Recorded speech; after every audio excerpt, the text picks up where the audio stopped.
Welcome to this session on Eucharistic theology. We're looking at our cultural heritage of hierarchy, thinking about the 1960s and the Alternative Service Book, and then in a second broadcast about a moment of consecration. So welcome. This is where we're supposed to be. We're supposed to be in Hinsley Hall in Leeds. This is a photograph from last year. This is the way in which we normally use the chapel. The object on the table in the centre of the chapel is a visual aid for Liz Shercliffe's thoughts for the day. But those are for last year. She's not there, neither am I, neither are we. Here we are instead, in our own homes, thinking about Eucharistic theology. Here's a quote from the Church Times a couple of years ago. Apart from the obvious question about how we Anglicans manage the tension of living in a diverse global church, where we need a more robust theology of what interdependence does and doesn't mean, I think my biggest concern is that we don't have a rich enough Anglican theological consensus on the sacramental nature of the church. That's Eucharistic ecclesiology, to put it in technical language. Interesting how those words of 4 years ago are perhaps even more poignant now in 2020. What is our theology of the Eucharist? What does it mean when churches are closed and celebrations of the Eucharist are involving only one or two people? What I wanted to get us to think about in this session is about the theology of buildings and how that theology of buildings is related to our theology of the Eucharist and vice versa. I don't think it matters which one you start with, whether you start with the building or you start with the Eucharist, but whichever one you start with, eventually you end up with the other one. There is an inextricable link between our church buildings, the way we build them and the way we use them, and what we think about the Eucharist. Some of you will be familiar with this quotation. It comes from the Introduction to Christian Worship module. Perhaps the most significant principle to emerge in the last few years is that the celebration of the liturgy is a shared activity of all the assembled people. Conversely, this means the liturgy is not the property of the clergy. It is not something that the clergy perform for the laity who listen and look on, but are slightly removed from the essential action which is reserved to the clergy. The liturgy is now increasingly seen to be what the word originally meant, the work of the people. Again, those words are poignant, aren't they? Written 18 years ago. It is not something that the clergy perform for the laity who listen and look on, but are slightly removed from the essential action. Some commentators recently have said, surely it's preferable if the Eucharist is being celebrated by only one or two people, that celebration perhaps comes from the home rather than making it something that happens in the church, because that emphasizes the fact that the important people are in the important place and the rest of us are merely watching. Some of you I know will be familiar with this picture and with this place. It is Coventry Cathedral. It's a huge building. Building began in 1954 and it was completed in 1962. What I want to suggest to you by looking at just three different buildings is that the 1960s were a pivotal point in the church's understanding of both Eucharist, ministry and baptism. It was a time of unexpected and unprecedented ecumenical dialogue and cooperation. And much of the thinking that was done about the Eucharist in the free churches and in the Anglican Church and in the Roman Church has come together into the liturgies and spaces that we have seen created since then, and in the different liturgies used by those different denominations. You can see how big Coventry Cathedral is. Here is a view from overhead.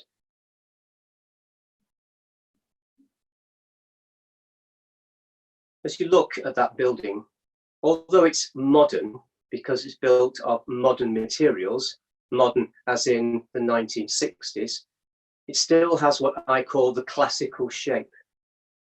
There's a church not far from where I live, which only seats about 50 people, but it has exactly the same shape.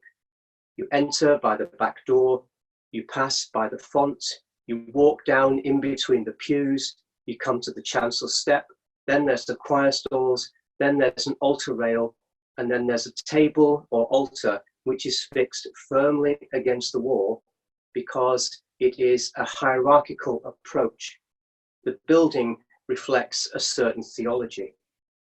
It's a theology which is to do with the relationship between ourselves, between God and heaven. And it is a relationship which is rooted firmly in the Book of Common Prayer.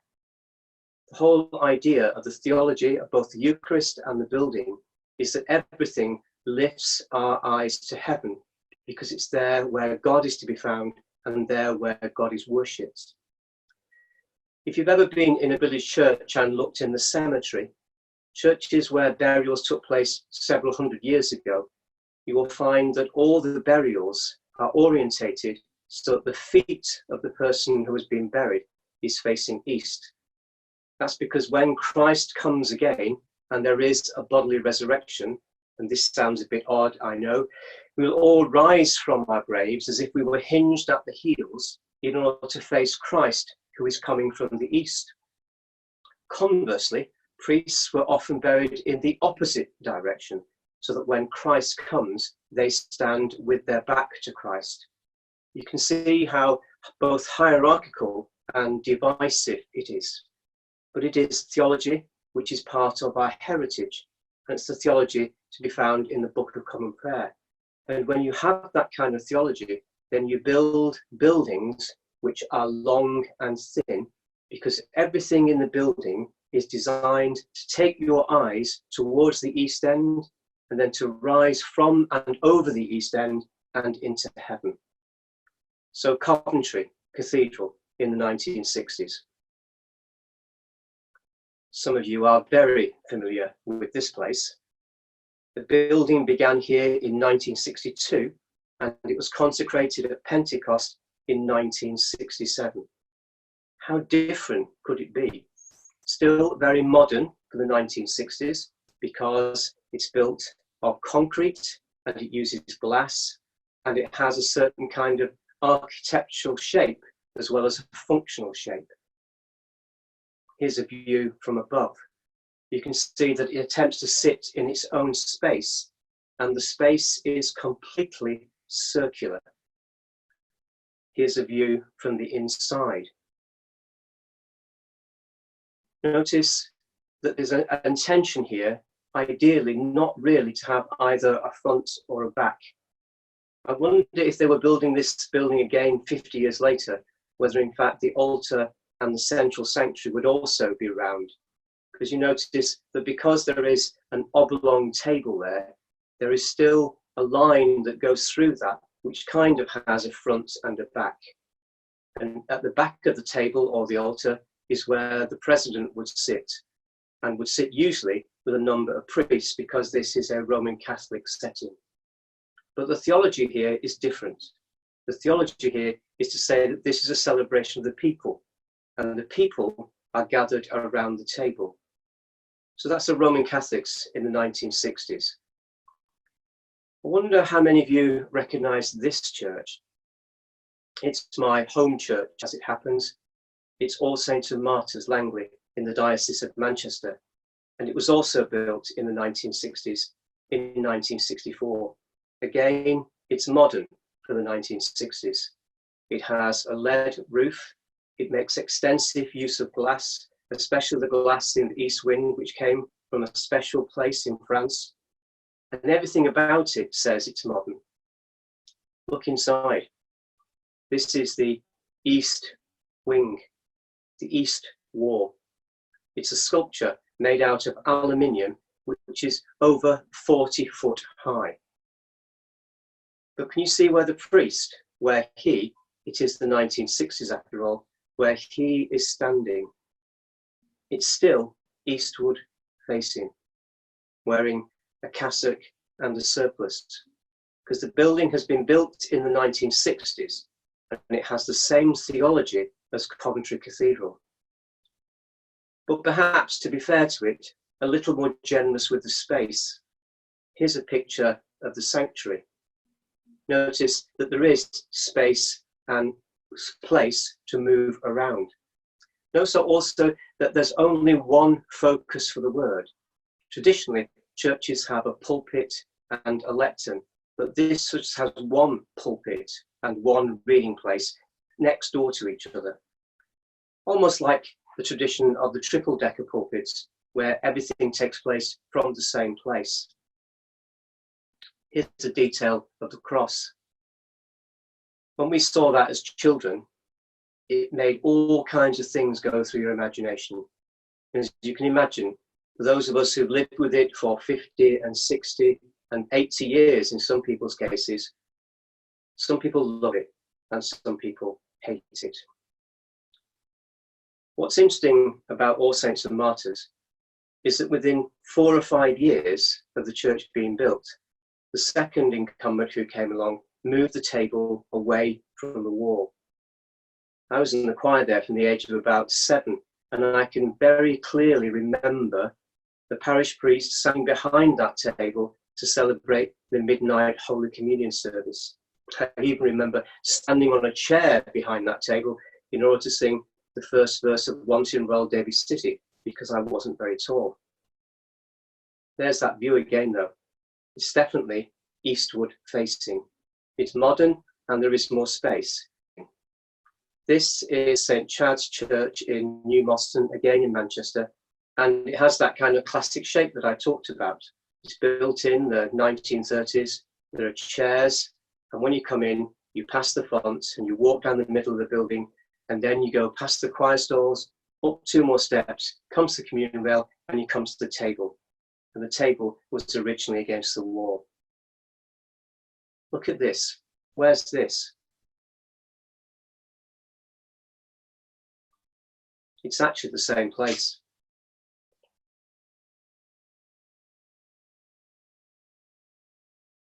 Notice the archway. Then look at the next picture. It's the same archway. What's happened? The church has been reordered.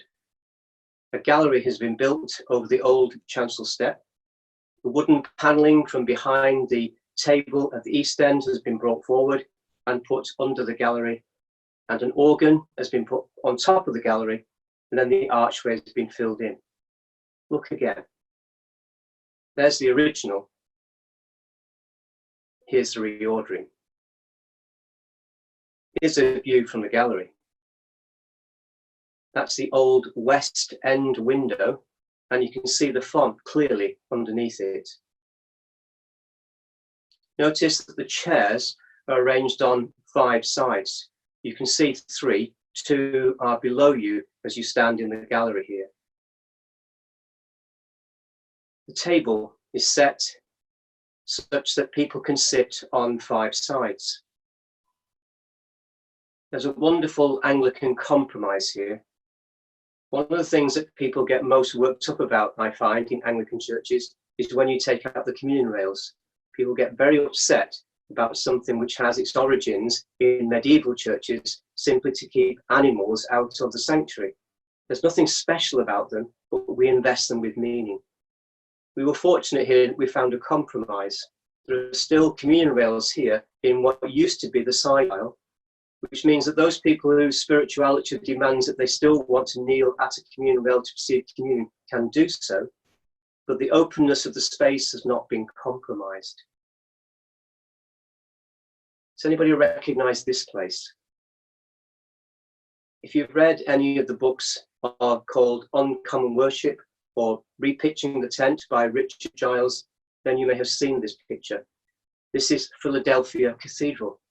It used to be a kind of Victorian dark barn, but it had been gloriously reordered. But notice here, there are 2 focal points. The ministry of the word is just below us at what is the old West End. And the table is placed at the other end of the building. On a Sunday morning, the smallish congregation here sits in chairs on either side of the ambo, where the word is read and where the word is preached. And then at the offertory, they all get up and they stand around the table at the other end of the building while they share bread and wine. The curved part of the building, right at the far east end, has been designed with diocesan use in mind. The idea is that's where the bishop would sit, and then either to his or her left would sit the priests of the diocese and then the people. The idea and symbolism being that everybody sits around the table and everybody sits around the world. Do you recognize this place? This is St. Ignatius of Loyola in San Francisco. This is the same church. This is a Friday, and on Friday they give away food to anyone who wants it.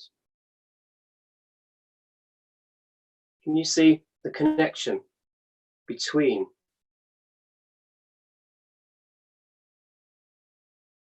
Can you see the connection between these two spaces? It is in fact the same space. It is in fact the same table. In other words, this community gather around the table on a Sunday to receive the bread and wine of our Lord Jesus Christ. Then on a Friday, around that same table, in that same space, the space in which some churches you would call the sanctuary space, they distribute bread to feed the poor. You can imagine, can't you, the kind of conversations that went on at the vestry meeting when someone worried about the fact that letting all these people in on a Friday might damage their beautiful church. But because these was a community who had the conviction that God had sent them to feed God's people, then they feed God's people on Sunday in bread and wine, and they feed God's people on Friday with anything they can get their hands on, and they give it away freely. The theology here is that the people of God gather around the table, and the theology here is that the people of God are there to feed the people of God. This picture was taken in Hinsley Hall 2 or 3 years ago. The layout of the chapel is how we usually find it when we arrive. All the chairs are facing eastwards. You can get around the table and there is space, but it's quite clear that the lay people or the assembly sit on this side of the table, on the blue chairs, and the president and the priest sits or stands behind the table. So there is a clear dividing line between the two. This picture was taken in Hinsley Hall last year. 2 other things are beginning to happen now. This very simple chapel, because of a change of bishop, is now becoming more cluttered. My words, some people would consider this differently, is becoming more cluttered.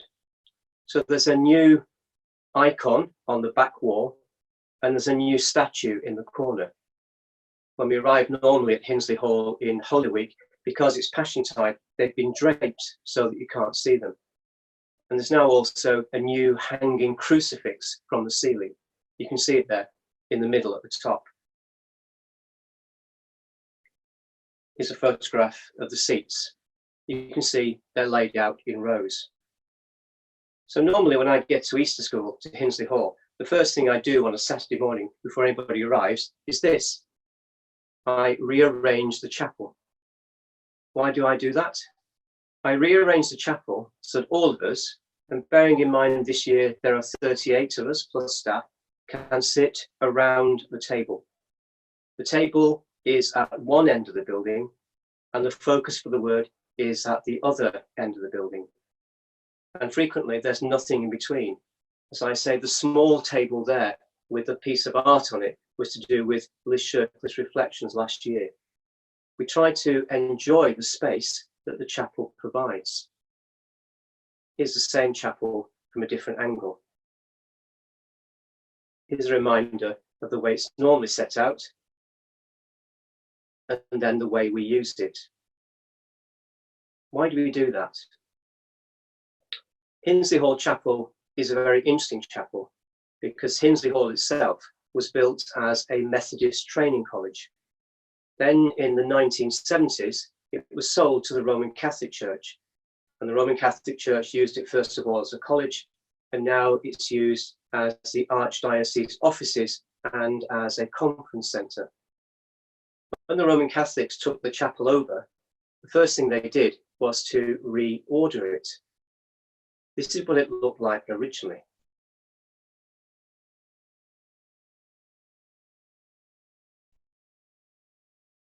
They shaped the chapel in such a way as to reflect their theology, a theology of the people of God celebrating. And so the people are arranged around the table. And the focus for the word is at the other end of the building. Notice too that they even put in a carpet. Even the carpet emphasizes the space. This, as you can see, is a photograph from the cover of Richard Giles Repitching the Tent.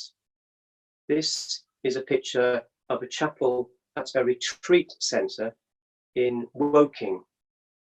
It's exactly the same idea. The chapel there really, quite frankly, is quite boring. It's just a room. It was never built as a chapel. It's just a room that's got 4 walls.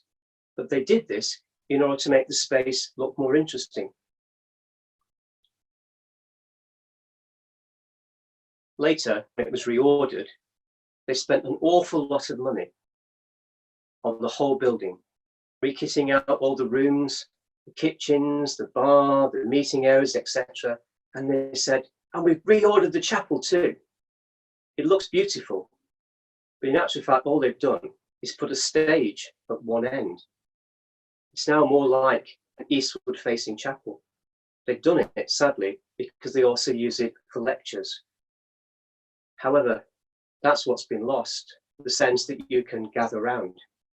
You can still gather round, but only if you arrange the chairs in which they've been arranged in this photograph.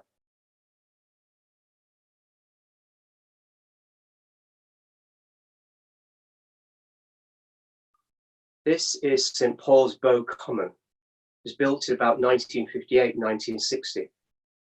Particularly influential among the buildings produced by the architect Robert Maguire, who died aged 87, was this church in the East End of London, which was rebuilt after being destroyed during the Second World War.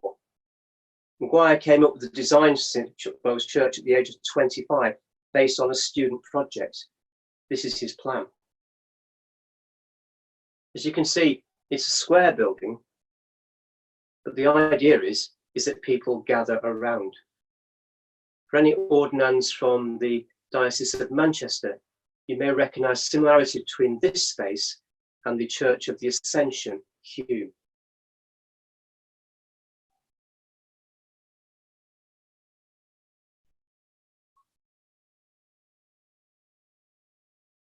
Finally, do you recognise this church? I only found this photograph last year. That's because last year was the 150th anniversary of Hinsley Hall in Leeds, and they had an exhibition on, and they dug out some old photographs. This represents a kind of transition period. The Roman Catholics have already taken over the chapel. You can tell that by the way the altar is set out at one end and the way it is decorated. But they haven't yet got to do that major reordering that saw the new carpet put in and the new pews and the new works of art. And so we've still got the old box pews. It's quite remarkable, isn't it? Compare it with this. That's the picture that you saw earlier. That's what the Roman Catholics inherited. So I'm going to stop there for now and leave you with that picture and leave you with some things to think about. And I would like you to post to the forum. I want to think about the ways in which buildings shape our theology and the way in which our theology shapes our buildings. If we were all here together, I'd do a straw poll and ask you to put up your hands to find out how many of you are worshipping in or have worshipped while you've been at All Saints in a building that was built since the 1960s. It's usually a minority. Most of us, whether we come from small churches, small congregations, or large churches or large congregations, tend to worship in buildings that were built 50, 60, 100, in some people's cases, hundreds of years ago. The reality, therefore, is that we are now living with a 20th century theology, but we're trying to exercise that theology in buildings that have a different theology. Because any church that was built before the 1960s is likely to have a theology which reflects the prayer book theology. Some of you will know I'm not a great fan of the prayer book, but it's not because of the language, it's because of the theology. The theology of the prayer book, which in its day was revolutionary and radical. The theology of the prayer book assumes a hierarchy. It's a hierarchy that has Christ at the top, and it's also a hierarchy that has a place. And so the worship is designed to reflect that hierarchy, and the buildings are designed to reflect that theology too. However, ever since the 1960s, the rise of Eucharistic theology has been that worship and Eucharist are the celebration of the people. And the priest, he or she, is the person who has the privilege of presiding over that worship. Before the 1980s, many priests, and sadly many priests to this day, will still talk about celebrating communion on Sunday. That's actually theologically not true, either in the Alternative Service Book or in Common Worship. What happens in the Alternative Service Book, and bearing in mind that came out in 1980, 40 years ago now. So 40 years ago, we decided as a church that our theology meant that the people of God celebrated, and that celebration was presided over by an ordained priest. So what does this make you think about the way in which we use our own churches? What does your church building say about the theology that you hold? Please post to the forum, and I'll do my best to try and answer your questions. Thank you.